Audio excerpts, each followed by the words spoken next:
예, 이제는 우리 성경 통독, 연대기적 성경 통독 25주이고요. 열왕기하 16장, 17장, 역대하 27장, 28장. 북왕국은 이제 완전히 패망하는 이야기고요. 남왕국은 아하스, 요담 아하스, 그 시대입니다. 자, 이를 순서대로 읽으려면 일단 그 역대하 27장에 보니까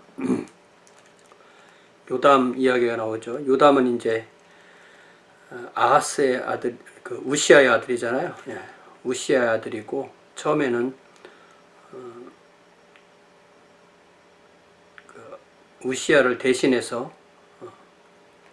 공동 통치를 하다가 이제 25세에 왕위에 올라서 16년을 통치했다 이렇게 되어 있죠. 그래서 여기 25장 2절에 역대하 25장 27장 2절에 보면은 요담이 그의 아버지의 모든 행위대로 여호와 보시기에 정직하게 행하였으나 여호와의 성전에는 들어가지 아니하였고 백성은 여전히 부패하였더라. 이런 번역이 참 그 오해를 불러일으킬 수 있는 번역이잖아요. He did not what was right in the eyes of the Lord, just as his father Uzziah had done. But unlike him, he did not enter the temple of the Lord. The people, however, continued their corrupt practices. 이게 무슨 말이냐면은 우시아가 그 성소에 들어가서 제사장들만 할 수 있는 그 향단에 분향을 하려고 했잖아요. 그거를 요담이 안 했다. 요 이야기예요. 그러니까 여호와의 성전에 뭐 예배를 안 갔다 그런 뜻은 아닙니다. 건축을 했다는 이야기고요.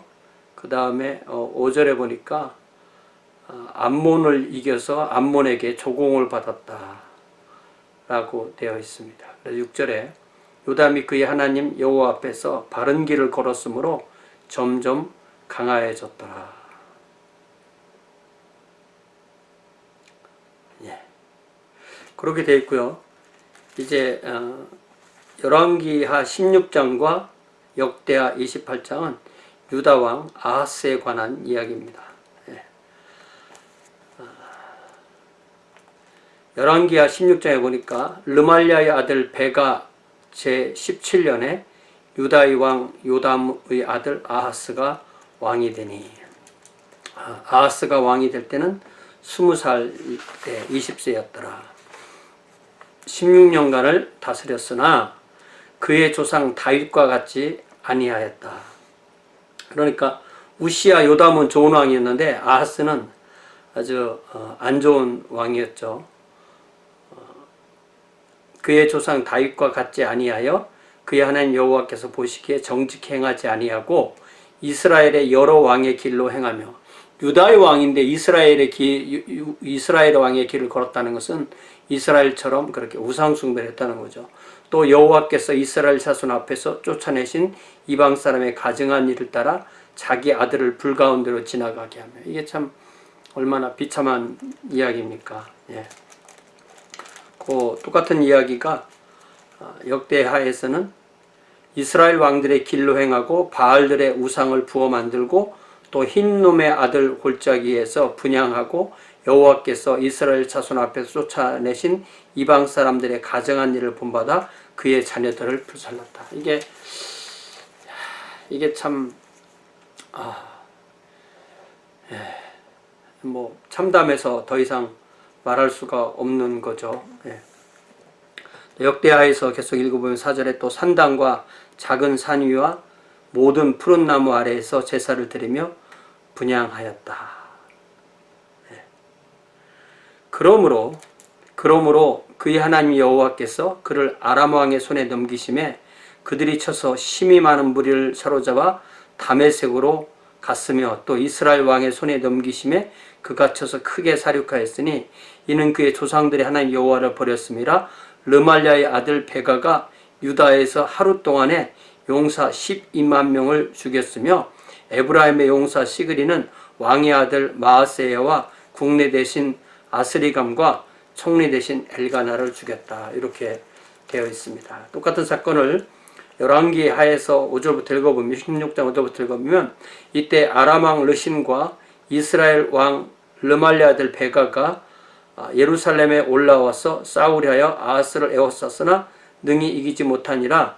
당시에 아람의 왕 르신이 엘랏을 회복하여 아람에 돌리고 유다 사람을 엘랏에서 쫓아내었고 아람 사람이 엘랏에 이르러 거기에 거주하여 오늘까지 이르렀더라.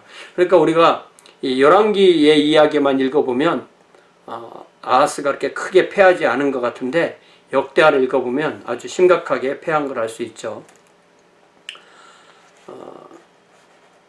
거기 이제 계속해서 열왕기하를 읽어보면 아하스가 아수르 왕 디글랏 빌레셀에게 사자를 보내 이르되 나는 왕의 신복이요 왕의 아들이라. 이제 아람 왕과 이스라엘 왕이 나를 치니 청하건대 올라와 그의 손에서 나를 구원하소서 하고 아하스가 여호와의 성전과 왕궁 곳간에 있는 은금을 내어다가 아수르 왕에게 예물로 보냈더니 아수르 왕이 그 청을 듣고 곧 올라와서 다메섹을 쳐서 점령하여 그 백성을 사로잡아 기르로 옮기고 또 르신을 죽였더라. 이게 뭐냐면은 아람과 북왕국 이스라엘이 연합전전을 펼쳐서 아수르를 치려고 할 때 그 배후에 유다가 있으니까 유다에게 같이 우리가 아수르를 치자 이렇게 했을 때 유다가 이제 협력을 안 한 거죠. 그 대신 유다는 건너서 그 아시리에게 디글랏 빌레셀에게 그 사실을 고하고 오히려 그쪽을 쳐달라고 해서 그렇게 된 것입니다.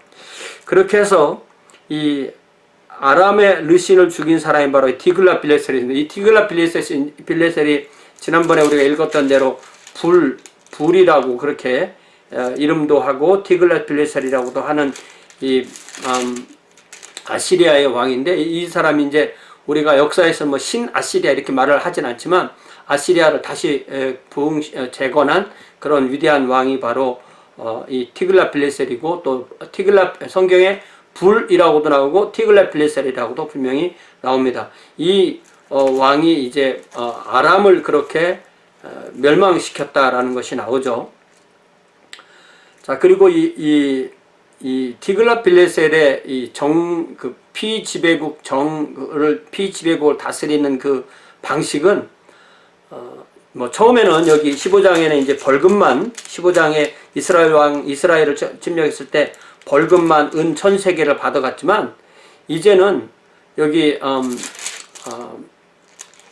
열왕기하 15장 29절에서도 이스라엘 왕 베가 때 아수르 왕 디글랏 빌레셀이 와서 이온, 아베벨, 마아가, 야노와 게데스, 하솔, 길르앗과 갈릴리와 납달리 온 땅을 점령하고 그 백성을 사로잡아 아수르로 옮겼다. 이렇게 돼 있고 또 이게 9절에서도 16장 9절에서 아수르 왕이 그 청을 듣고 곧 올라와서 다메섹을 쳐서 점령하여 그 백성을 사로잡아 기르로 옮기고 또 르신을 죽였다. 이렇게 돼 있고요. 그 다음에 여기 17장 9절에서도 호세아 제9년에 아수르 왕이 사마리아를 점령하고 이스라엘 사람을 사로잡아 아수르로 끌어다가 고산 강가에 있는 할라, 하볼 또 메대 사람이 여러 고을에 들어왔다. 이게 무슨 말이냐면은 이 아시리아는 피지배국의 어떤 모반을 없애기 위해서 쓴 작전이 그 민족 자체를 없애는 건데 죽여서 없애는 것이 아니라 혼혈을 해서 그 정체를 없애버리는 거죠. 그러니까 이 혼혈을 하기 위한 제일 좋은 방법은 그곳에 있는 남자들만 잡아다가 흩고 또 그쪽에서도 또 남자들을 잡아서 흩어놓으면은 이게 혼혈이 자연스럽게 되는 거죠. 그래서 그 역사 기록에 의하면은 이스라엘을 잡아다가 뭐 무수히 많은 곳에 여기에 지명이 몇 개 나오지만 120곳에 흩었다고 합니다. 이게 예를 들자면 우리 스탈린도 연해주에 있는 우리 한인들을 지금 그 중앙아시아다 옮겼잖아요. 그렇지만 그때 옮길 때 한인들을 통째로 들어다 옮겼던 것인데 그렇게 해서 지금도 우리 한인의 그 정체성이 있잖아요. 그런데 여기서는 정체성이 없어지고 그래서 생긴 민족이 바로 사마리아인이라는 민족이 생기는 거죠. 그러니까 이 미국 사람들은 많은 이 아메리카 원주민들을 죽여서 멸절시켰지만, 거의 멸절시켰지만, 남미는 이 혼혈되어서 인디오라는 새로운 종족이 생긴 것을 우리가 비교해 보면 알 수가 있습니다. 자, 계속해서 열왕기하 16장 여기 을 보기 전에 우리가 아까 역대하 계속 읽다가 못 읽은 부분에 보면은 이 이스라엘 자손이 그들 형제 중에서, 이스라엘 자손이 유다 사람들을 포로로 잡아서 20만 명을 사로잡아서 사마리아로 데리고 갔는데, 사마리아의 오뎃이라는 그런 예언자가 하나님의 말씀을 그들에게 전해서 10절에 보니까 이제 너희가 또 유다와 예루살렘 백성들을 압제하고 노예로 삼고자 생각하는다. 그러나 너희는 너희 여호와 하나님 앞에 여호와께 범죄함이 없느냐? 그런즉 너희는 내 말을 듣고 너희 형제들 중에서 사로잡은 포로를 놓아 돌아가게 하라. 그렇게 해서 포로들을 다시 여기 보니까 여리고성까지 데리고 와서 놓아주었다는 정말 아름다운 이야기가, 하나님의 말씀을 듣고 순종하는 정말 아름다운 이야기가 있고요. 계속해서 아까 우리가 열왕기에서 읽은 내용을 읽어보면, 그때 아하스 왕이 아수르 왕에게 사람을 보내어 도와주기를 구하였으니 이는 에돔 사람이 와서 유다를 치고 그의 백성을 사로잡았음이며, 블레셋 사람들도 유다의 평지 남방 성읍들을 침노하여 베셀메스와 아얄론 그대로 소고 및 그 주변 마을들과 딥나 및 그 주변 마을들과 김소 및 그 주변 마을 점령하여 거기에 살았으니 이는 이스라엘 왕 아하스가 유다에서 망령되이 행하여 여호와께 크게 범죄하였으므로 여호와께서 유다를 낮추심이라. 아수르 왕 디글렛빌레셀이 그에게 이르렀으나 돕지 아니하고 도리어 그를 공격하였더라. 아하스가 여호와의 전과 왕궁과 방백들의 집에서 재물을 가져다가 아수르 왕에게 주었으나 그에게 유익이 없었더라. 이렇게 이 아하스가 정말 하나님도 잘 섬기지 못하고 또 디글랏빌레셀에게 잘 보이고 싶은데 그것도 잘 안 되고 하는 그런 부분들이 나오게 됩니다. 이제 열왕기하 16장 10절부터 나오는 내용과 이 역대하 28장에 나오는 이 이야기는 열왕기하에서 좀 더 자세하게 나오니까 열왕기하를 중심으로 봐요. 자, 열왕기하 16장 10절에 아하스 왕이 아수르의 왕 디글렛빌레셀을 만나러 다메섹에 갔다. 그러니까 다메섹은 이제 아시리아의 수도가 아니고 아람의 수도잖아요. 거기에 이제 디글렛빌레셀이 점령해서 와 있으니까 그 왕을 보러 갔다가 거기에 있는 제단, 그러니까 이거는 아시리아의 제단이 아니고 아람의 제단이죠. 아람의 신앙인 거죠. 아하스 왕이 그 제단의 모든 구조와 제도의 양식을 그려 제사장 우리아에게 보내었더니, 아하스 왕이 다메섹에서 돌아오기 전에 제사장 우리아가 아하스 왕이 다메섹에서 보낸 대로 모두 행하여 제사장 우리아가 제단을 만든지라. 왕이 다메섹에서 돌아와 제단을 보고 제단 앞에 나아가 그 위에 제사를 드리되 자기의 번제물 소제물을 불사르고 전제물을 붓고 수은제 짐승의 피를 제단에 드리고 또 여호와의 앞 곧 성전 앞에 있던 놋제단을 새롭게 자기가 세운 제단과 여호와의 성전 사이에서 옮겨다가 제단 북쪽으로다가 옮겨다 놓고 야, 이게 뭡니까? 이 아하스 하는 짓이. 아하스 왕이 제사장 우리에게 명령하여 이르되 아침 번제물, 저녁 소제물, 왕의 분제물, 그 소제물, 모든 국민의 번제물, 그 소제물, 전제물이 다 이 큰 제단에 불사르고 또 번제물의 피와 다른 제물의 피를 다 그에 뿌리라. 오직 놋제단, 솔로몬이 나온 오직 놋제단은 내가 주께 여쭈려만 쓰게 하라. 이게 아하스가 참 못된 짓 한 거죠. 제사장 우리아가 아하스 왕의 모든 명령대로 행하였더라. 꼼짝없이 그 명령대로 행하게 된 겁니다. 더 나아가서 아하스 왕이 물두멍 받침의 옆판을 떼내고 물두멍을 그 자리에서 옮기고 또 놋바다를 놋소 위에서 내려다가 돌판 위에 그것을 두며 또 안식일에 쓰기 위해 성전에 건축한 낭실과 왕이 밖에서 들어가는 낭실을 아수르 왕을 두려워하여 여호와의 성전에서 옮겨 세웠더라. 그러니까 이게 참 아찔한 이런 짓을 한 겁니다. 자, 이 부분을 역대하 28장 뒷부분에서 보면 22절에 이 아하스 왕이 곤고할 때 더욱 여호와께 범죄하여 자기를 친 다메섹 신들에게 제사하여 이르되 아람 왕들의 신들이 그들을 도왔으니 나도 그 신에게 제사하여 나를 돕게 하리라 했으나 그 신이 아하스와 온 이스라엘을 망하게 하였더라. 이게 여호와를 버리고 아시리아에게 망한 그 아람의 신, 그 신을 가져다가 우상을 숭배하니.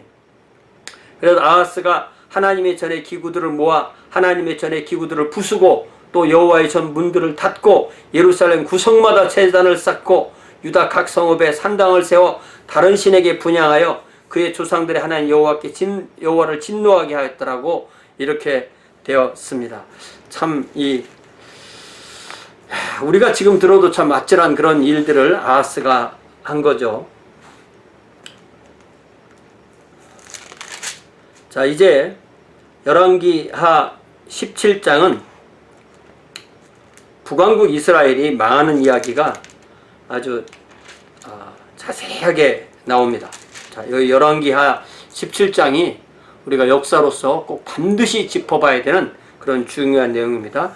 유다의 왕 아하스 제12년에 엘라의 아들 호세아가 사마리아에서 이스라엘 왕이 되어 9년간 다스렸다.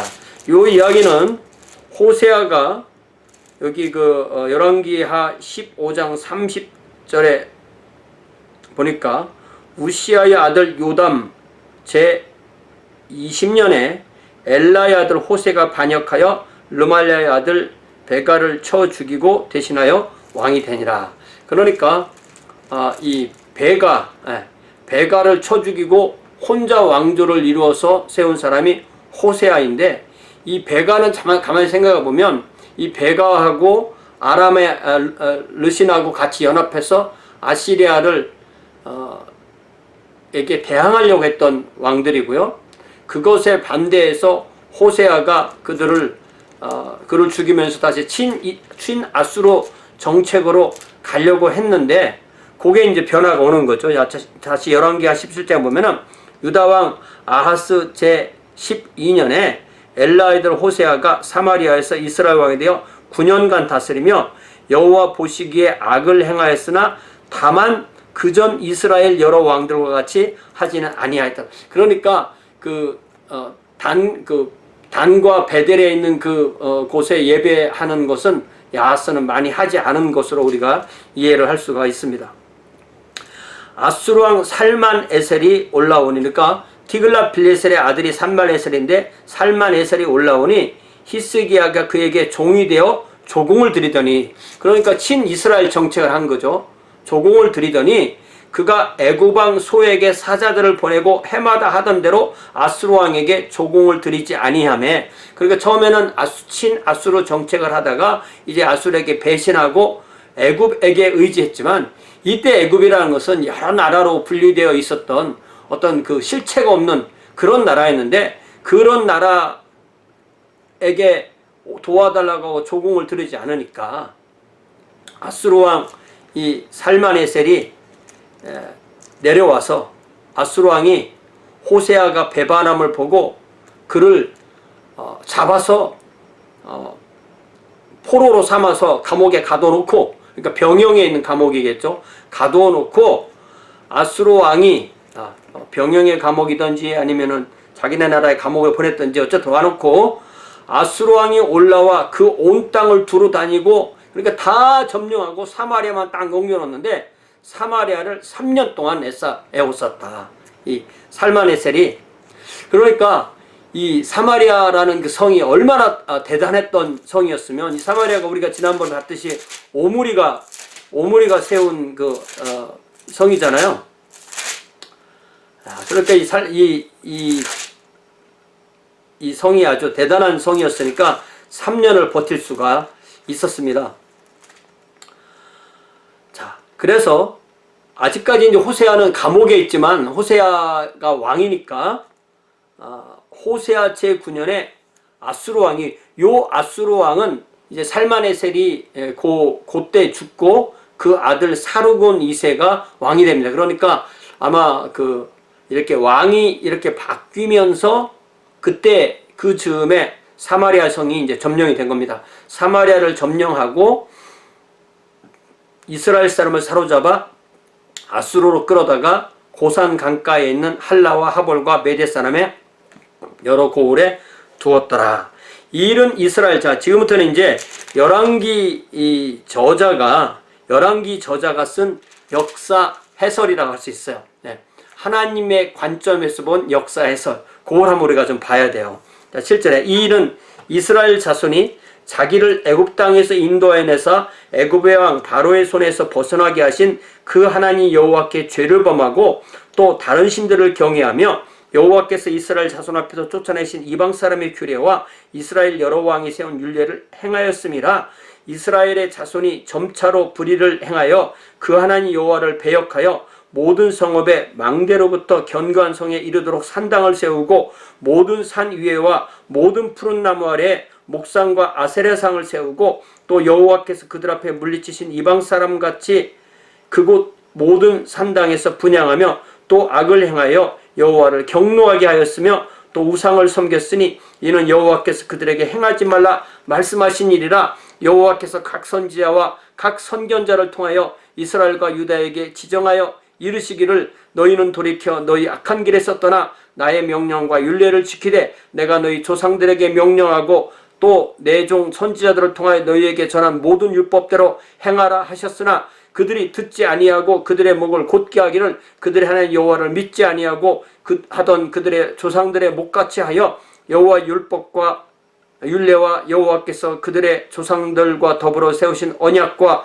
경계하신 말씀을 버리고 허무한 것을 뒤따라 허망하며, 이 허무한 것을 뒤따르는 것은 허무한 것은 우상을 말하고, 그래서 허망하고 또 여호와께서 명령하사 따르지 말라 하신 사방 이방 사람을 따라 그들의 하나님 여호와의 모든 명령을 버리고 자기들을 위하여 두 송아지 형상을 부어 만들고 단과 베델의 두 송아지 여로보암의 제죠. 또 아사랴 목상을 만들고 하늘의 1월 성신을 경배하며 또 바알을 섬기고 또 자기 자녀를 불가운데로 지나가게 하며 복술과 사수를 행하고 스스로 팔려 여호와 보시기에 악을 행하여 그를 경노하게 하였으므로 여호와께서 이스라엘에게 심히 노하사 그들을 그의 앞에서 제거하시니 오직 유다 지파 외에는 남은 자가 없으니라. 이스라엘은 722년에 완전히 망하였다. 유다만 남았다. 그럼 유다는 어떠냐? 19절 보니까 유다도 그들의 하나님 여호와의 명령을 지키지 아니하고 이스라엘 사람들이 만든 관습을 행하였으므로 여호와께서 이스라엘의 온 족속을 버리사 괴롭게 하시며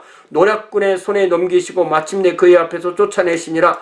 이스라엘을 다윗의 집에서 찢어 나누심에 그들이 느바스의 아들 여로보암을 왕으로 삼았더니, 처음 얘기하는 거죠.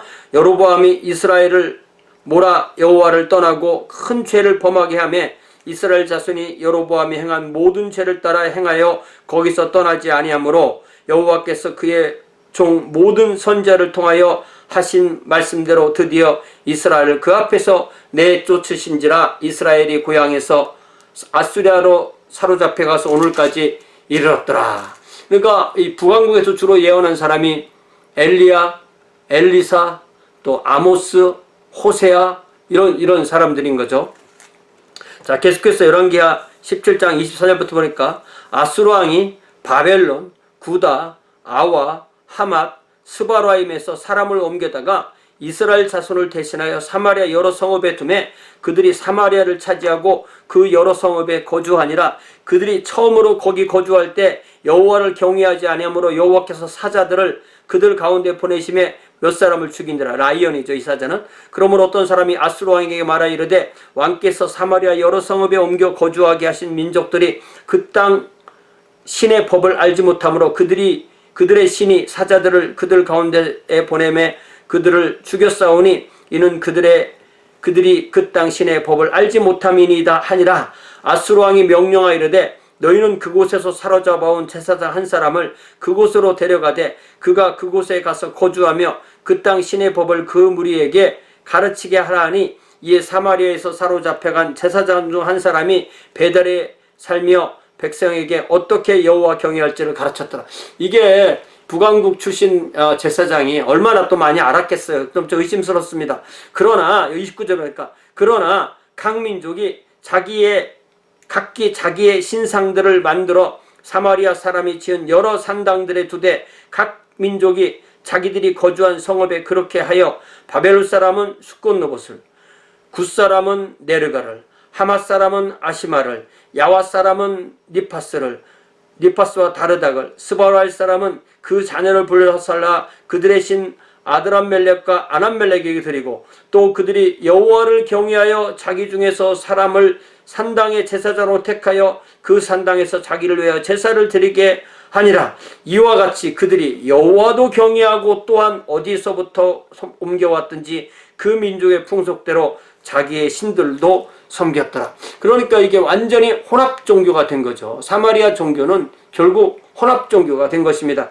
그들이 오늘까지 이전 풍속대로 행하여 여호와를 경외하지 아니하며, 또 여호와께서 이스라엘의 이름을 주신 야곱의 자손에게 명령하신 율례와 법도와 율법과 계명을 준행하지 아니하는도다. 그러니까 하나님을 섬긴다는 것은 하나님만 섬긴다는 것입니다. 하나님 섬기고 우상도 섬기는 거 하나님이 가장 싫어하시는 거죠. 옛적에 여호와께서 야곱의 자손에게 언약을 세우시고 그들에게 명령하여 이르시되, 너희는 다른 신을 경외하지 말며 그를 경배하지 말며 그를 섬기지 말며 그에게 제사하지 말고 오직 큰 능력과 편팔로 너희를 애굽에서 인도해내신 여호와만 경외하여 그를 예배하며 그에게 제사를 드릴 것이며, 또 여호와가 너희를 위하여 기록한 율례와 법도와 율법과 계명을 지켜 영원히 행하고 다른 신들을 경외하지 말며, 또 내가 너희와 세운 언약을 잊지 말고 다른 신들을 경외하지 말고 오직 너희 하나님 여호와만을 경외하라. 그가 너희를 모든 원수의 손에서 건져내리라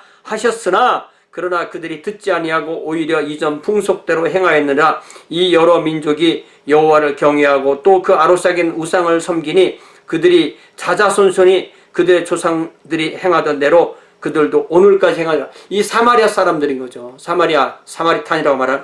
그러니까 만약에 이 사람들이 와서 자기들의 신을 버리고 여호와만을 섬겼다면 하나님께서 이들을 하나님의 백성으로 받으셨겠죠. 하나님은 인종차별을 하지 않으십니다. 하나님은 하나님을 섬기는 사람을 찾는 거지 어느 인종이냐를 보는 게 아닌 거죠. 그렇기 때문에 하나님의 왕국은 각 나라 족속과 백성과 방언에서 온 사람으로 이루어지지만 특징은 뭐냐? 하나님만 섬기는 사람이 하나님의 왕국의 백성이 된다는 것입니다. 참 우리가 성경을 읽으면서 이런 분명한 어떤 관점을 갖게 되는 것, 인종차별적인 것에서 벗어나서 하나님, 삼위일체 하나님을 섬기는 사람은 하나님의 백성이 된다. 성령의 인도로 예수님 안에서 하나님을 만나는 그 사람들이 바로 하나님의 백성이라고 우리가 분명히 알아야 되겠고요. 그렇게 할 때 우리는 참된 하나님을 섬기는 믿음이 무엇인지를 압니다. 하나님은요, 제가 요즘 많이 생각하는 주제인데, 하나님은 구별을 하시죠. 하나님의 백성과 하나님의 백성이 아닌 사람 구별하시죠. 그러나 하나님은 결코 차별하지 않으십니다. 우리도 구별은 해야 되지만 차별해서는 안 되죠. 구별은 지혜에 속한 것입니다. 뭐 예를 들자면 내 것과 남의 것 구별 못하면 안 되죠. 내 가족 남의 가족, 내 아내 남의 아내 뭐 구별 못하면 안 되죠. 그러나 차별은 뭐냐면은 어떤 그 같은 곳 안에 있는 사람들을 여러 가지 조건에 갖춰서 차별대하는 거 우리가 분명히 알죠. 그래서 특별히 우리가 하나님의 교회에서 또 한 공동체 가정이든 뭐 우리가 있는 곳이든 그런 것에서 차별을 철폐하는 것이 하나님의 자녀의 삶이라고 할 수가 있습니다. 자, 이사야는 그 우리가 이사야 이제 앞에 부분인데요. 지난번에 8장까지 읽고 9장부터인데 이렇게 뭐 다는 읽지 않고 조금씩 중요한 부분을 읽겠습니다. 9장 1절에 보니까 전에 고통받던 자들에게는 흑암이 없으리로다. 옛적에는 여호와께서 수불론 땅과 납달리 땅이 멸시를 당하게 하셨더니 그 후에 해변길과 요단 저쪽 이방의 갈릴리를 영화롭게 하셨느니라. 흑암에 행하던 백성이 큰 빛을 보고 사망의 그늘진 땅에 거주하던 자에게 빛이 비치도다. 이게 우리 주님께서 가버나움에서 갈릴리 나사렛에서 그러니까 유대에 가서 침례를 받으시고 나사렛에 들리셨다가 가버나움으로 옮기셔서 사시면서 복음을 전할 때 마태복음에서 4장에서 인용한 그 말씀이 바로 이 이사야 9장에서 인용합니다. 자, 이 빛과 생명이 하나로 연결되고 예수님께서 계시는 곳이 빛이 있고 생명이 있다는 것을 우리가 알게 됩니다. 자, 6절에 보니까 이는 한 아기가 우리에게 낳고 한 아들을 우리에게 주신 바 되었는데 그의 어깨에는 정사를 메었고 그 이름은 기묘자, 우리 주님의 이름이죠. 기묘자, 모사, 전능하신 하나님, 영존하신 아버지, 평강의 왕이다. 여기 우리 주님이 영존하시는 아버지라는 것은 우리 주님을 우리가 예수님을 성부 하나님이라 부르진 않잖아요. 그렇지만 예수님을 통해서 성부 하나님을 만나게 되는, 하나님께로 나아가게 되는, 그리고 성부 하나님과 동등한 하나님이라는 것을 여기에서 우리는 알 수가 있습니다. 그 정사와 평강의 더함이 무궁하며 또 다윗의 왕자와 그의 나라에 군림하여 그 나라를 굳게 세우고 지금 이후로 영원히 정의와 공의로 그것을 보존하실 것이라 만군의 여호와 열심히 이루리라. 이렇게 하였죠. 자, 여기 9절부터 8절부터 보면요, 이게 일종의 그 역사 배경이 나옵니다. 주께서 야곱에게 말씀을 보내시며 그것을 이스라엘에게 임하게 하셨은즉 곧 모든 백성 곧 에브라임과 사마리아 주민이 알 것이오늘 그들이 교만하여 완악한 마음으로 말하기를 벽돌이 무너졌으나 우리는 다듬은 돌로 쌓고, 그러니까 아시리아에서 공격해 들어와서 집이 무너졌지만 우리는 돌을 다듬어서 다시 쌓고 뽕나무들이 찍혔으나 우리는 백향모로 그것을 대신하리라 하는도다. 그러므로 하나님께서 르신의 대적들을 일으켜, 그러니까 아시리아죠. 르신은 아람이니까 르신의 대적들을 일으켜 그를 치게 하시며 그의 원수들을 격동시키리니 앞에는 아람 사람이요 뒤에는 블레셋 사람이라 그들이 모든 입을 벌려 이스라엘을 삼키리라. 그럴지라도 여호와의 진노가 돌아서지 않으며 그의 손이 여전히 펴져 있어요. 그러니까 이 이스라엘이 아람과도 동맹을 하려고 했지만 오히려 아람도 적이 되고 아수르도 적이 되고 블레셋 사람과 동맹하려지만 블레셋도 적이 된다고 그렇게 말씀하시는 것입니다. 그리하여도 그 백성이 자기들을 치시는 이에게로 돌아오지 아니하며 만군의 여호와를 찾지 아니하도다. 그러므로 여호와께서 하루 사이에 이스라엘 중에서 머리와 꼬리와 종려나무 가지와 갈대를 끊으시리니 그 머리는 곧 장로와 존귀한 자요 그 꼬리는 곧 거짓말을 가르치는 선지자니라. 선지자가 뭐 대단한 것 같아도 꼬리라고 그렇게 표현되어 있어요. 자, 여기 9장 마지막 21절에 보니까 므낫세는 에브라임은 므낫세를 먹을 것이요 또 그들이 합하여 유다를 치리라. 그럴지라도 여호와의 진노가 돌아서지 아니하며 그의 손이 여전히 펴져 있으리라. 이게 이제 그런 자중질환이 일어나게 되는 거죠. 자, 여기 사회의 불의에 대해서 10장에 불의한 법령을 만들며 불의한 말을 기록하며 가난한 자를 불공평하게 판결하여 가난한 내 백성의 권리를 박탈하며 과부에게 토색하고 고아의 것을 약탈한다. 그런 자들에게 하나님께서 심판하신다는 그런 말씀이고요. 자, 5절에 보니까 아수르 사람은 화 있을진저 그는 내 진노의 막대기요 내 손의 몽둥이는 내 본누라. 그러니까 하나님께서 아시리아를 하나님의 몽둥이로 쓰시지만 그들이 항상 하나님이 원하신 것보다 더 하기 때문에 하나님께서 그들을 심판하시겠다. 그렇게 말씀하시면서 15절에 도끼가 어찌 찍는 자에게 스스로 자랑하겠으며 톱이 어찌 켜는 자에게 스스로 큰 치 하겠느냐. 이는 막대기가 자기를 드는 자로 움직이려 하며 몽둥이가 나무 아닌 사람을 들려 함과 같음이로다. 그러니까 하나님께서는 어느 누구도 하나님의 종이지 그 스스로가 주권자가 될 수가 없는 거죠. 하나님께 순종하지 않는 사람은 죽는 겁니다. 자, 그래서 북왕국 이스라엘, 남왕국 유다 다 망할 것 같아도 이사야에서 처음으로 남은 자 사상이 나오게 됩니다. 여기 10장 20절로 그러니까 그날에 이스라엘의 남은 자 야곱 족속의 피난한 자들이 다시는 자기를 친자를 의지하지 아니하고, 여기서 자기를 친자는 이제 외적을 말하는 거죠. 이스라엘의 거룩하시니 여호와를 진실하게 의지하리니 남은 자 곧 야곱의 남은 자가 능하신 하나님께로 돌아올 것이라. 이스라엘이여 내 백성이 바다의 모래 같을지라도 남은 자만 돌아오리니 넘치는 공의로 파멸이 작정되어 있습니다. 그러니까 일부 남은 자는 살아남고 나머지는 다 파멸되는 것, 하나님 이렇게 분명히 구별하십니다. 이미 작정된 파멸을 주 만군의 여호와께서 온 세계 중에서 끝까지 행하시리라. 예. 그러면서 24절부터는 아시리아를 하나님께서 멸망시키신다. 이제 아시리아는 바벨론에게 멸망하잖아요. 그러므로 주 만군의 여호와께서 이르시되 시온에 거주하는 내 백성들아 아수르가 애굽이 한 것처럼 막대기로 너를 때리며 몽둥이를 들어 너를 칠지라도 그를 두려워하지 말라. 내가 오래지 아니하여 내게는 분을 그치고 그들은 내 진노로 멸하리라 하시도다. 만군의 여호와께서 채찍을 들어 그를 치시되 오랫바위에서 미디안을 쳐주신 것 같이 할 것이요 막대기를 드시되 바다를 향하여 애굽에서 하신 것 같이 하시리라. 바다를 향하여 애굽에서에게 하신 것처럼 하는 것은 출애굽기 14장 15장에 나오는 그 홍해에서 바로와 그의 군대가 멸하는 이야기고요. 오랫바위에서 미디안을 쳐 죽인 이야기는 기드온 시대에 하나님께서 이스라엘을 구원하신 그 이야기죠.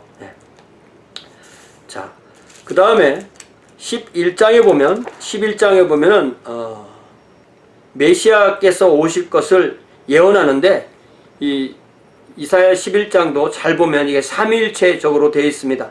이새의 줄기에서 한 싹이 나며 예수 그리스도죠. 그 뿌리에서 한 가지가 나서 결실할 것이요 예수 그리스도죠. 그 이후에 여호와의 영 곧 지혜와 총명의 영이요 모략과 재능의 영이요 지식과 여호와를 경외하는 영이 강림하시리니 성령님이시죠. 그가 여호와를 경외함으로 즐거움을 삼을 것이며 그가 성령님으로 인하여 예수께서 성령님으로 하여 여호와를 경외함으로 즐거움을 삼을 것이며 그의 눈에 보이는 대로 심판하지 아니하며 그의 귀에 들리는 대로 판단하지 아니하며 공의로 가난한 자를 심판하며 정직으로 세상에 겸손한 자를 판단할 것이며 그의 입에 막대기로 세상을 치며 그의 입술의 기운으로 악인을 죽일 것이며 공의로 그의 허리띠를 삼으며 성실로 그의 몸에 띠를 삼으리라. 우리 주님의 통치를 이렇게 아름답게 삼위일체적으로 설명하고요. 우리 주님의 통치가 이루어질 때 어떤 세상이 오느냐? 그때 이리가 어린 양과 함께 살며 표범이 어린 염소와 함께 누우며 송아지와 어린 사자가 살진 짐승이 함께 있어 송아지와 어린 사자와 살진 짐승이 함께 있어 어린아이에게 끌리며 암소와 곰이 함께 먹으며 그것들의 새끼가 함께 엎드리며 사자가 소처럼 풀을 먹으며 젖먹는 아이가 독사의 구멍에서 장난하며 젖된 어린아이가 독사의 굴에 손을 넣을 것이라. 내 거룩한 산 모든 곳에서 해됨도 없고 상함도 없을 것이니 이는 물이 바다를 덮음같이 여호와를 아는 지식이 세상에 충만할 것임이라. 여호와를 아는 지식이 세상에 충만할 때에는 모든 피조물도 완벽한 회복이 이루어져서 육식동물이 없는 거죠.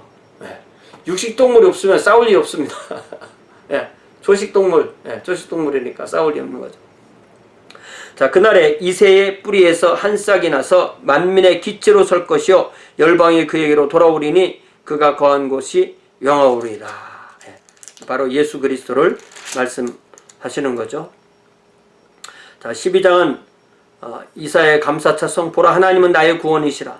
내가 신뢰하고 두려움이 없으리니 주 여호와는 나의 힘이시며 나의 누레시며 나의 구원이심이라. 그러므로 너희가 기쁨으로 구원의 우물들에서 물을 기르리로다. 얼마나 아름다운 표현이에요. 기쁨으로 구원의 우물들에서 물을 기르라. 그러니까 이게 기쁨, 구원, 물 이런 것이 같이 심상이 같이 연결됩니다. 그날에 너희가 또 말하기를 여호와께 감사하라. 그의 이름을 부르며 그의 행하심을 만국 중에 선포하며 그의 이름이 높다 하라. 자, 13장부터는 이제 바벨론에 관한 예언의 말씀이죠. 바벨론에 관한 예언의 말씀인데요. 14장에 보면은 그 유명한 말씀 12절 너 아침의 아들 계명성이여 어찌 하늘에서 떨어졌으며 너 열국을 엎은 자여 어찌 그리 땅에 찍혔는고 내가 내 마음에 이르기를 내가 하늘에 올라 하나님의 뭇별 위에 내 자리를 높이리라. 내가 북극 지폐의 산 위에 앉으리라.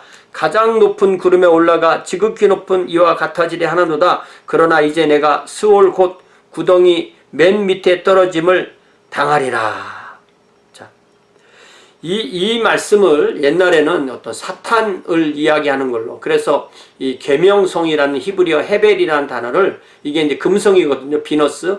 이 비너스가 이제 초저녁에는 서쪽에 뜨다가 새벽에 이제 동쪽에 뜨게 되는 그 계명성인 새벽에 뜨는 그 별인데, 이 계명성이라는 말이 이게 여러 가지 단어를 찾아봤더니 이게 한자로 닭이 울 때 뜨는 병이다. 이렇게 새벽별이라 뜻이에요. 샛별, 새벽별, 모닝스타. 그러니까 엄밀하게 말하면 스타가 아니고 지구처럼 플래닛이죠. 예.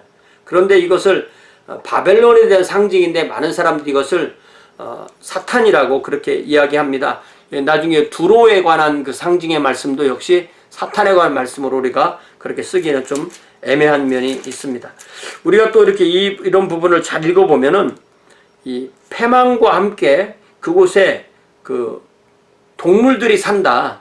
근데 동물들이 살 때 짝을 져서 산다는 것은 거기다 털을 접고 산다는 거죠. 사람이 살던 왕궁과 도시에 동물이 산다는 것은 어떤 그 짝을 지며 산다는 것은 뭐 신구약의 짝 그런 뜻이 아니고 나중에 이제 이사야에 나오게 되는 그런 뜻이 아니고 패망이 그만큼 철저하게 이루어졌다라는 그런 뜻입니다. 거기 이사야 14장 28절부터 그러니까 아하스 왕이 죽던 해에 이 경고가 임하니라. 블레셋 온 땅이여 너를 치던 막대기가 부러졌다고 기뻐하지 말라. 뱀의 뿌리에서는 독사가 나겠고 그의 열매는 날아다니는 불뱀이 되리라. 그러니까 이사야 6장은 우시야 왕이 죽던 때 보았던 그 소명이고요. 이사야 14장은 아하스 왕이 죽던 해인데 아하스 왕이 죽던 해는 725년 경이고요. 예. 그러니까 우리가 연대를 이런 것을 통해서 좀 맞춰볼 수가 있습니다. 자, 15장에는 모압에 관한 말씀, 16장에도 계속 모압에 관한 말씀, 17장에서는 에브라임과 다메섹, 에브라임과 다메섹이 이렇게 그 서로 동맹을 맺었지만 하나님께서 그들을 심판하실 것을 말씀하십니다. 여기 17장 3절에 에브라임의 요새와 다메섹의 나라와 아람의 남은 자가 멸절하여 이스라엘 자손의 영광과 같이 되리라. 이렇게 말씀하십니다.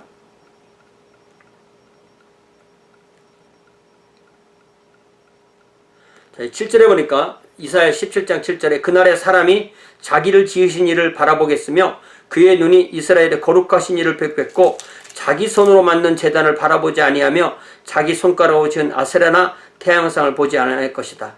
그러니까 성경은 계속해서 가장 강력하게 나오는 것이 하나님을 섬기느냐 우상을 섬기느냐 그 이야기죠.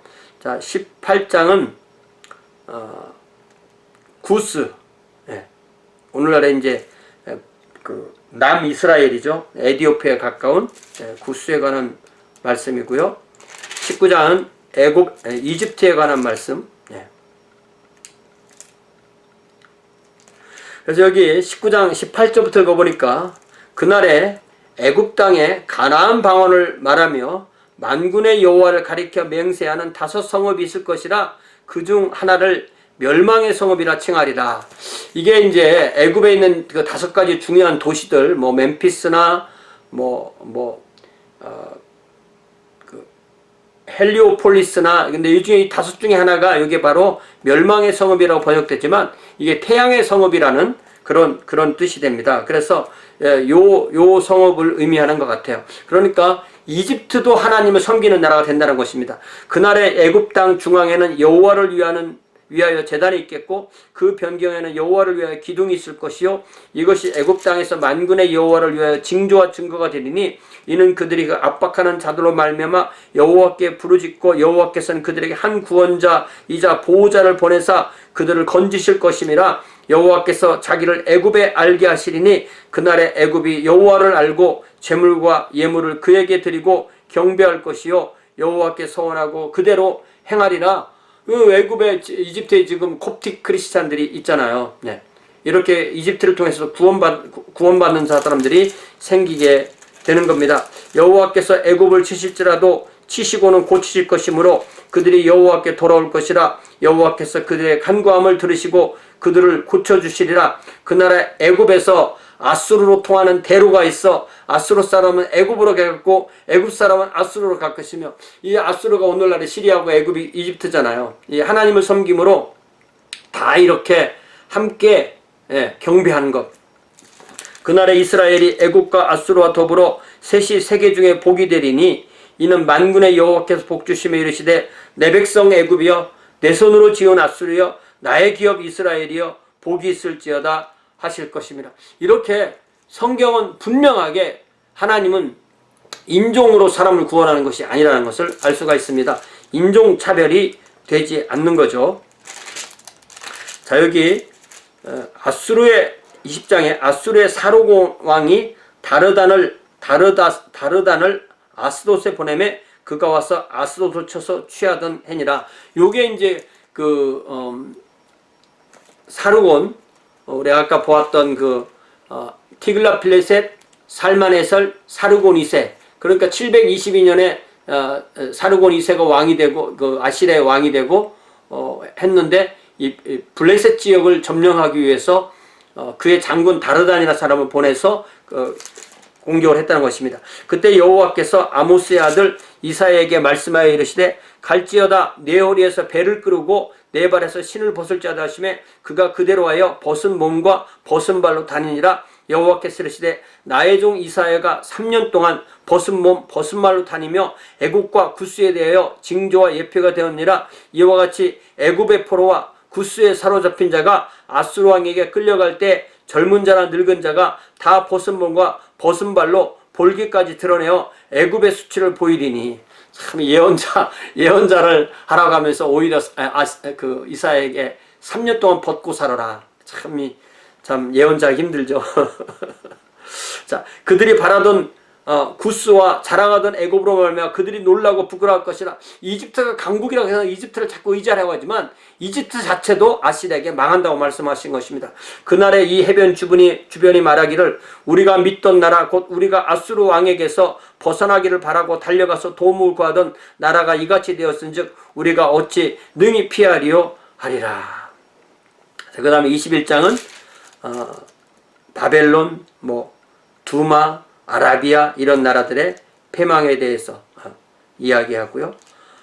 그 다음에 22장은 이 환상의 골짜기라고 되어 있는데 이 환상의 골짜기는 예루살렘을 의미하는 것입니다. 그래서 우리가 영어 성경을 좀 볼 수 있으면 같이 보는 게 참 좋아요. 왜냐하면 여기도 당장 22장의 표제어에 한국어로는 환상의 골짜기에 대한 경고 이렇게 되어 있는데 영어는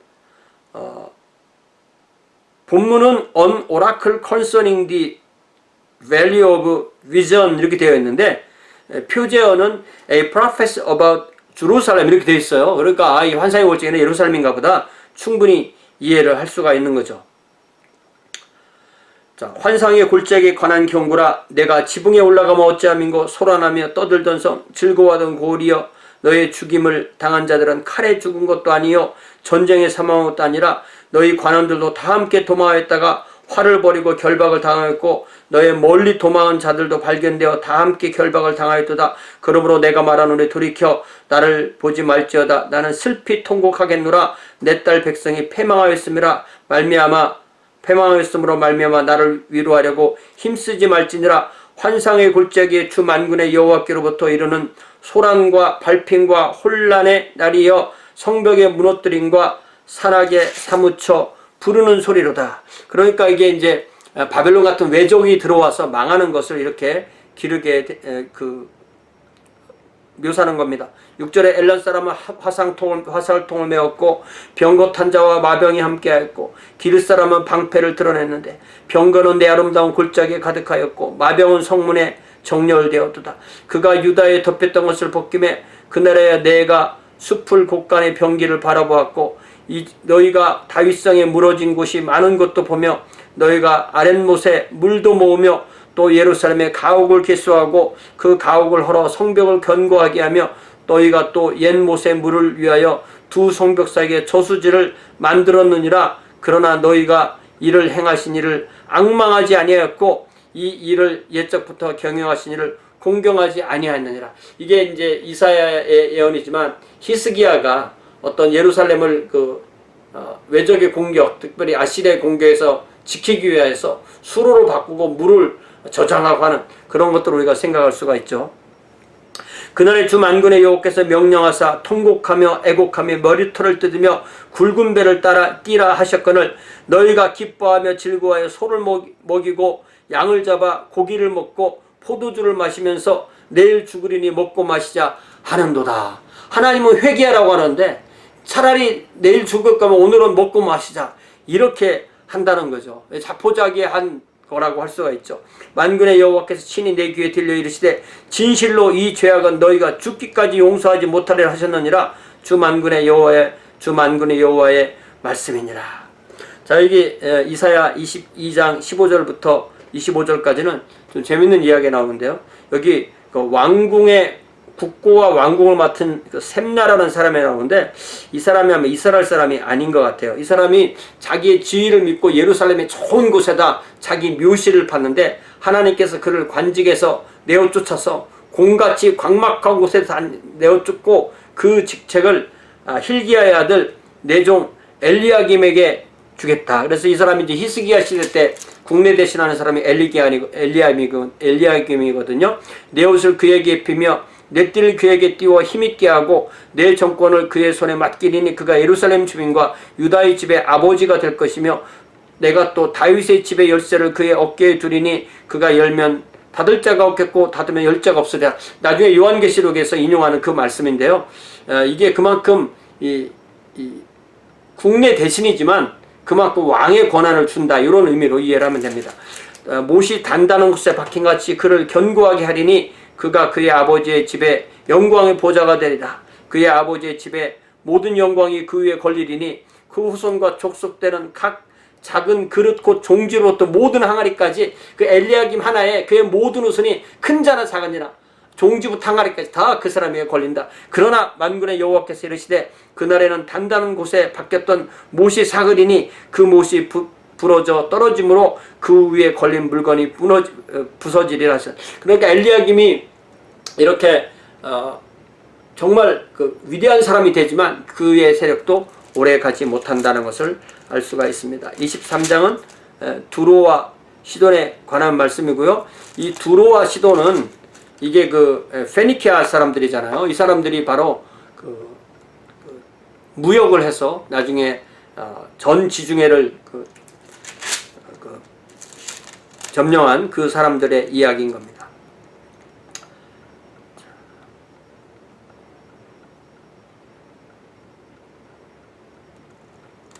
거기 15절부터 갈대아 사람도 망하고 아수르 사람도 망하는 것처럼 두로와 시돈도 망한다. 15절에 보니까 그날부터 두로가 한 왕의 연한같이 70년 동안 잊어버리며 되었다가 70년이 찬 후 두로는 기생의 노래같이 될 것이라. 나중에 예레미야도 그 유다 백성이 바벨론으로 가면 70년 동안 있을 거라고 했잖아요. 70년이라는 것은 완전수가 되면서도 또 이것은 어떤 한 사람의 세대가 20, 30년밖에 안 되니까 지금 살고 있는 세대의 말씀 사람들에게는 직접적인 희망이 되지는 않는 그런 말씀이죠. 하나님의 심판이 깊을 것을 말하는 겁니다. 자, 여기 24장에서는 하나님께서 이게 질서가 없는, 구별이 없고 질서가 없고 흐트러진 사회를 뭐라고 표현하냐면, 이 24장 1절에 보라 여호와께서 땅을 공허하게 하시며 황폐하게 하시며 지면을 뒤집어 엎으시고 그 주민을 흩으시리니, 이게 우리가 평등한 사회, 모든 사람이 존중받는 평등한 사회가 된다는 것하고 무질서해서 어떤 아무런 질서가 없는 사회가 된다는 것이 같은 말이 아닙니다. 결국은 같은 말이 아니에요. 그래서 여기 보면 24장 2절에 백성과 제사장이 같을 것이며 종과 상전이 같을 것이며 여종과 여주인이 같을 것이며 사는 자와 파는 자가 같을 것이며 빌려주는 자와 빌리는 자가 같을 것이며 이자를 받는 자와 이자를 내는 자가 같을 것이다. 이게 좋은 사회가 아니라 이게 망하는 사회라는 거죠. 네. 이거 분명히 알아야 되겠습니다.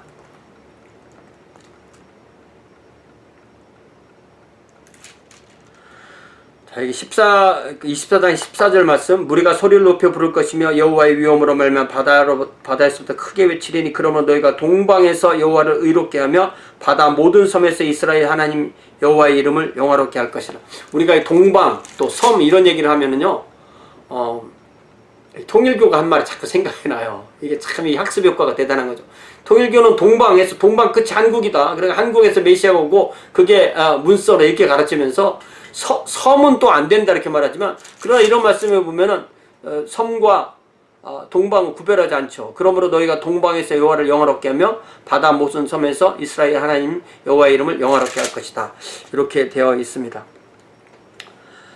자, 이렇게 해서 이사야 말씀을 일단은 24장까지 읽었고요. 24장 맨 마지막 보면 하나님의 심판이 임할 때 그때에 달이 수치를 당하고 해가 부끄러워하리니 이는 만군의 여호와께서 시온산과 예루살렘에서 왕이 되시고 그 장로들 앞에서 영광을 나타내실 것이다. 이렇게 되어 있습니다.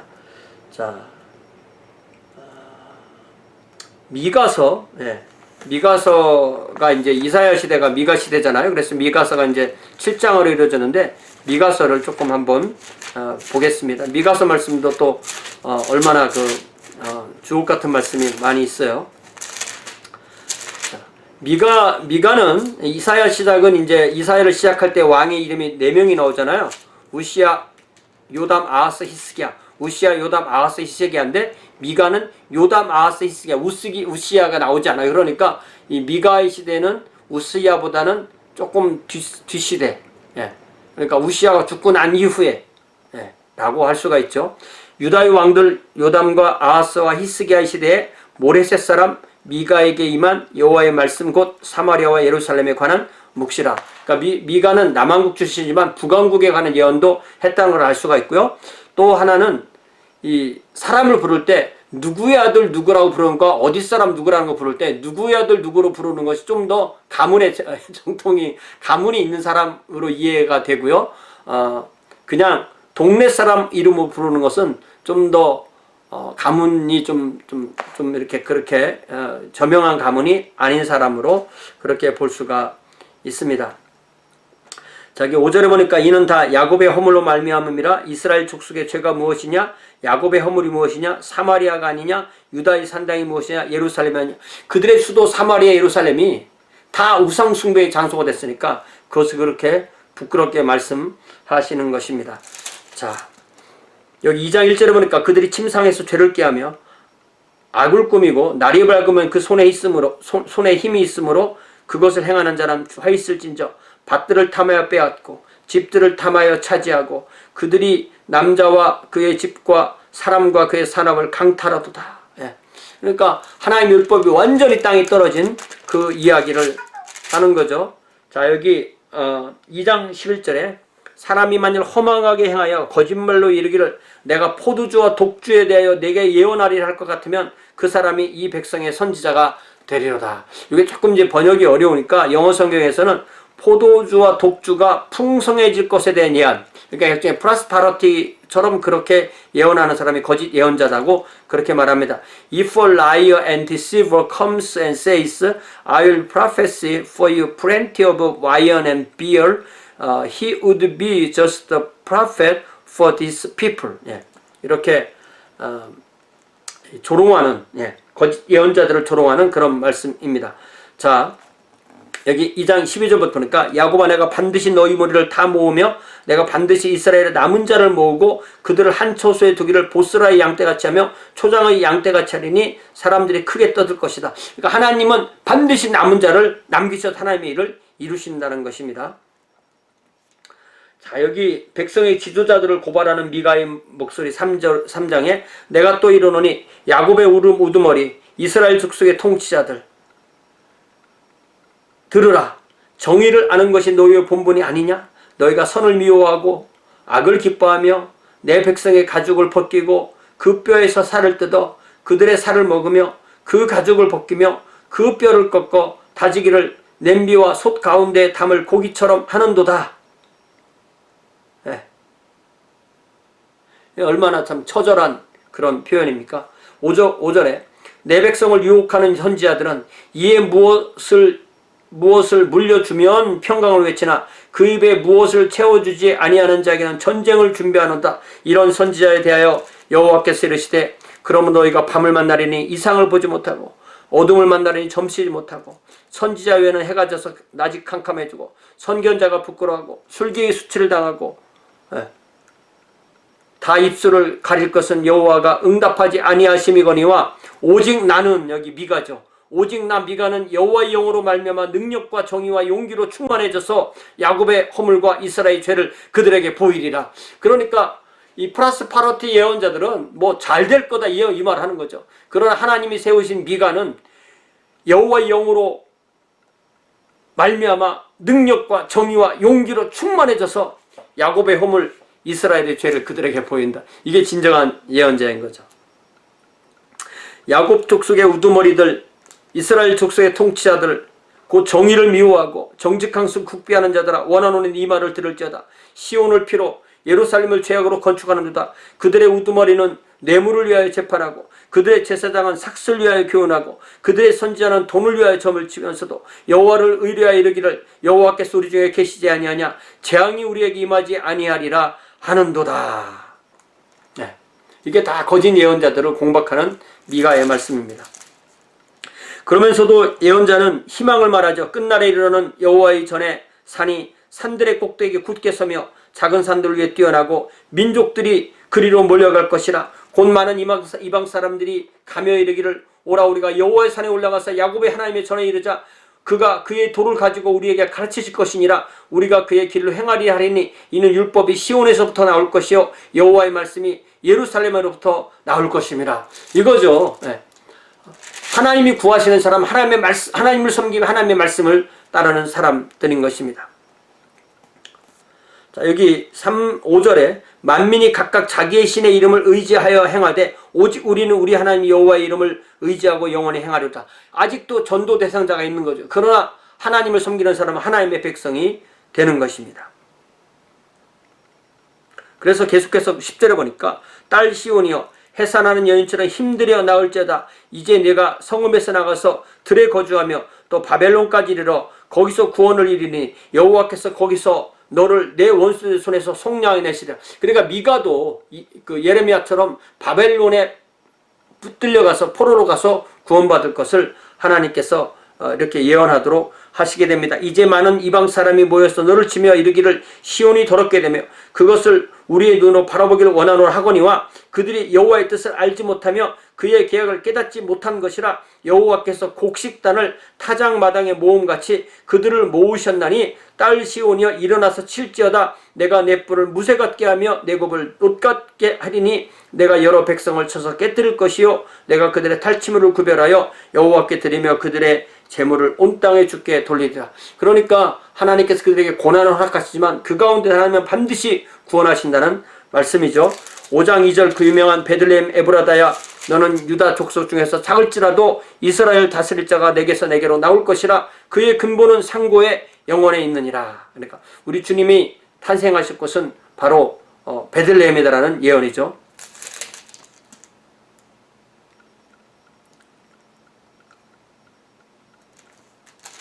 네.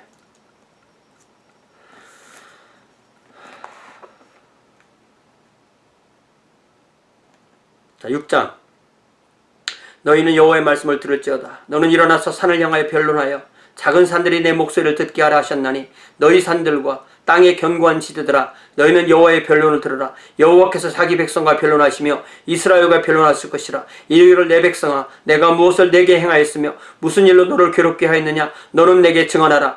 하나님이 이스라엘이 하신 일이 뭡니까? 내가 너를 애굽 땅에서 인도하여 내어 종 노릇하는 집에서 속량하였고 모세, 아론, 미리암을 네 앞에 보내었느니라. 내 백성아 너는 모압 왕 발락에게 꾀한 것과 부올의 아들 발람이 그에게 대답한 것을 기억하여 시딤에서부터 길갈까지 이를 기억하라. 시딤 요단강 동편이죠. 길갈 요단강 서편이죠. 그 사이에 들어가서 여리고가 멸망하고 하는 그 모든 일이 하나님께서 하신 것을 기억하라는 것입니다. 그리하면 나 여호와가 공의롭게 행한 일을 알리라 하실 것이라. 그러니까 우리가 하나님이 하신 일을 기억하는 것, 이것이 바로 우리를 하나님께로 인도하는 귀한 역사가 일어나는 것입니다. 자, 이 미가 6장 6절부터 이 아름다운 참 하나님께서 원하시는 것이 무엇인지를 아름답게 말하는 거죠. 내가 무엇을 가지고 여호와 앞에 나아가며 높으신 하나님께 경배할까? 내가 번제물로 1년 된 송아지를 가지고 그 앞에 나아갈까? 여호와께서 천천의 수양이나 만만의 강물 같은 기름을 기뻐하실까? 내 허물을 위하여 내 마다들을 내 영혼의 죄로 말미암아 내 몸의 열매를 드릴까?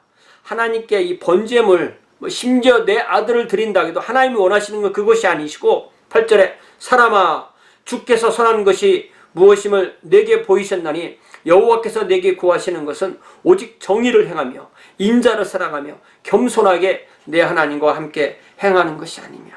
정의, 인자, 겸손, 하나님이 원하시는 것. 여호와께서 성읍을 향하여 외쳐 부르시나니 지혜는 주의 이름을 경외함이 아니냐. 참으로 지혜로운 사람은 주님을 두려워하는 거죠. 너희는 매가 예비되었나니 그것을 정하신 이가 누구인지 들을지어다. 악인의 집에 아직도 불의한 재물이 있느냐? 축소시킨 가증한 에바가 있느냐? 에바는 이제 이게 양을 재는 말이나 뭐 대 그런 거잖아요. 또 내가 만일 부정한 저울을 썼거나 조머니에 거짓 저울줄을 두었으면 깨끗하겠느냐? 그 부자들은 강포가 가득하였고 그 주민들은 거짓을 말하니 그 혀가 입에서 거짓되도다. 그러므로 나돈을 쳐서 병들게 하였으며 내 죄로 말미암아 너를 황폐하게 하였나니 내가 먹어도 배부르지 못하고 항상 속이 byl 것이며 내가 감추어도 보존되지 못하겠고 보존된 것은 내가 칼에 붙일 것이며 내가 씨를 뿌려도 추수하지 못할 것이며 감람 열매를 밟아도 기름을 내 몸에 바르지 못할 것이며 포도를 밟아도 술을 마시지 못하리라. 너희가 오므리의 율례와 아합 집의 모든 예법을 지키고 그들의 전통을 따르니 내가 너희를 황폐하게 하며 그의 주민을 사람의 조속거리로 만들리라. 너희가 내 백성의 수욕을 담당하리라. 이 오므리, 아합, 그리고 아합과 이세벨의 딸 이달리아가 아하시아와 결혼해서 유다로 들어오는 바람에 이 아합과 오므리의 율례와 아합 집의 전통이 이스라엘에 들어와서 이렇게 망하게 되는 거죠.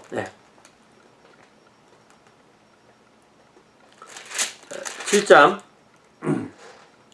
이게 얼마나 힘든 것처럼 재앙이로다 나여 나는 여름 과일을 따는 후와 포도를 거두는 것 같아서 먹을 포도송이가 없으며 내 마음에 사모하는 처음 익은 무화과가 없도다. 이스라엘 사람들이 무화과를 얼마나 사랑하는지 무화과가 막 익어서 떨어지려고 할 때 그때쯤에 얼마나 맛있습니까? 고 먹는 이야기죠. 경건한 자가 세상에서 끊어졌고 정직한 자가 사람들 가운데 없도다. 무리가 다나를 피로 흘리려고 매복하며 각기 그물로 형제를 잡으려 하고 이렇게 여름, 가을, 과일, 무화과, 포도 같은 것을 경건한 자, 정직한 자, 의로운 자를 말하는 거죠.